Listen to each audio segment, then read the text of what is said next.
Shalom dan selamat berjumpa kembali dalam acara Renungan dan Doa untuk edisi Kamis 7 Juli 2022. Bacaan hari ini dari kitab Kejadian pasalnya yang ke-41 ayat 37 sampai 49 yang berbicara tentang pengakuan Firaun atas kuasa roh Allah yang memenuhi Yusuf. Tema renungan hari ini tidak cukup dengan pengetahuan. Saudara-saudara yang dikasihi Tuhan, ada orang yang bisa memprediksi masa depan dengan berpatokan pada kondisi terkini. Dan contohnya banyak. Salah satunya pengamat sepak bola yang sering kali memprediksikan kemenangan dan kekalahan sebuah tim. Sekalipun kadangkala prediksi mereka itu sering meleset atau tidak sesuai yang diprediksikan.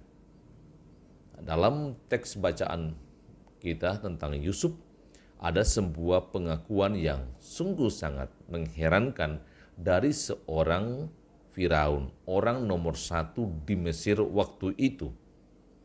Oleh karena apa yang dikatakan oleh Yusuf, baik itu menerjemahkan mimpi-mimpi, bahkan memprediksi tentang kehidupan bangsa Mesir 7 tahun ke depan ditambah 7 tahun lagi ke depan.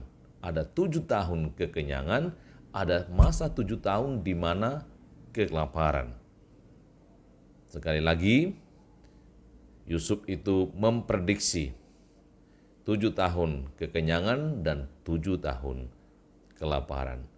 Karena itu bagi Firaun, ia memilihnya menjadi orang nomor 2. Dan segala-galanya di Mesir itu di bawah kekuasaannya tinggal satu saja, yaitu takhta, di mana itu milik Firaun.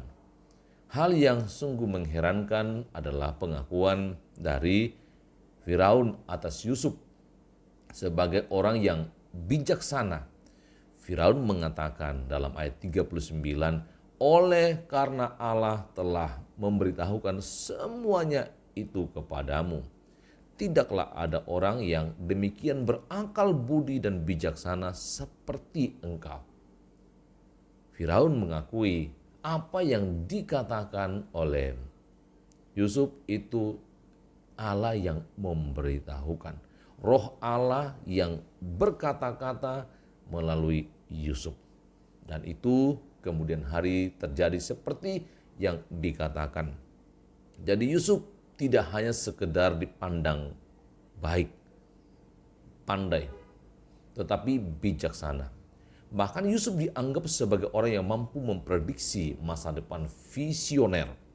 Banyak orang yang menganggap dirinya visioner dengan teori-teori mereka atau teori orang lain yang mereka jadikan landasan untuk sesuatu yang akan terjadi masa depan. Punya pengetahuan masa depan, tapi kelemahannya adalah mereka itu lebih mengandalkan diri sendiri ketimbang mengandalkan pertolongan Tuhan, dalam hal ini roh alam atau yang kita kenal sekarang itu dengan Roh Kudus yang akan bekerja dalam hidup mereka dan akan mengatakan apa yang seharusnya mereka katakan untuk sesuatu yang akan terjadi di masa depan. Saudara-saudara, Mesir tentu tidak kekurangan orang berpengetahuan pada zaman itu. Tetapi di antara mereka yang bijaksana seperti Yusuf itu tidak ada. Ataupun ada Yusuf lebih dari mereka. Sebab kalau sama saja pasti Yusuf tidak dipakai. Tapi karena Yusuf sangat jauh lebih bijaksana, maka ia sangat menonjol atau dominan. Sehingga diakui oleh Firaun sendiri. Yusuf adalah satu-satunya orang yang punya pengetahuan tersebut. Itu sebabnya Firaun memberi kepercayaan kepada Yusuf sebagai penguasa di Mesir. Saudara-saudara yang dikasihi Tuhan, Pengetahuan kita tidak cukup untuk menuntun kita menuju masa depan yang lebih baik. Hanya oleh kuasa Allah, kuasa Roh Allah, kita dimampukan untuk merancang dan menyongsong masa depan dengan baik dan penuh pengharapan. Ingat, kegagalan banyak orang dalam menyongsong masa depan adalah lupa akan Tuhan, lupa akan pertolongan Tuhan. Dan Tuhan Yesus pernah juga berkata, jika untuk hal-hal semacam itu apalah artimu jika engkau dalam perencanaanmu melupakan Tuhan. Dan Tuhan juga sudah mengajarkan banyak hal kepada kita agar kita itu selalu merencanakan sesuatu tanpa melupakan Tuhan. Amin. Mari berdoa. Puji dan syukur kami panjatkan kepadamu Tuhan atas kasih sayang-Mu bagi kami. Seperti seorang pemimpin yang Tuhan pilih, yaitu Yusuf, di mana Roh Allah yang berbicara melaluinya untuk mengetahui apa yang akan terjadi ke depan. Sebuah nubuatan yang mencengangkan bagi orang-orang yang percaya. Hamba-Mu berdoa Tuhan bagi seluruh warga Jemaat Lobatua dan sahabat-sahabat yang mendengarkan renungan dan doa ini. Tuhan berkati dan perlengkapi selalu. Tuhan sukacitakan mereka yang menikmati berkat-berkat Tuhan dalam hidup mereka, baik itu keberhasilan-keberhasilan dan penambahan usia, dan tetap menopang mereka yang bergumul karena duka cita seperti Bapak Benyamin Pondua di sektor 7, Bapaknya Rain di sektor 9, dan Ibu Asriani di sektor 1. Tuhan kuatkan, hiburkan mereka dalam pergumulan-pergumulan, dan kiranya semuanya bergumul bersama dan tetap mengaminkan bahwa orang-orang yang mati di dalam Tuhan akan memperoleh hidup yang kekal. Saudara-saudara kami, orang tua kekasih seperti Om Papa Tanduk yang kembali dirawat di rumah sakit PCC, kami berdoa mohon belas kasihan Tuhan di usianya yang suntuk, agar ia tetap merasakan cinta kasih Tuhan dan imannya tetap teguh, dan Tuhan membuat dia kuat. Dan jika Tuhan berkenan, ia boleh sembuh dan kembali ke rumah lagi.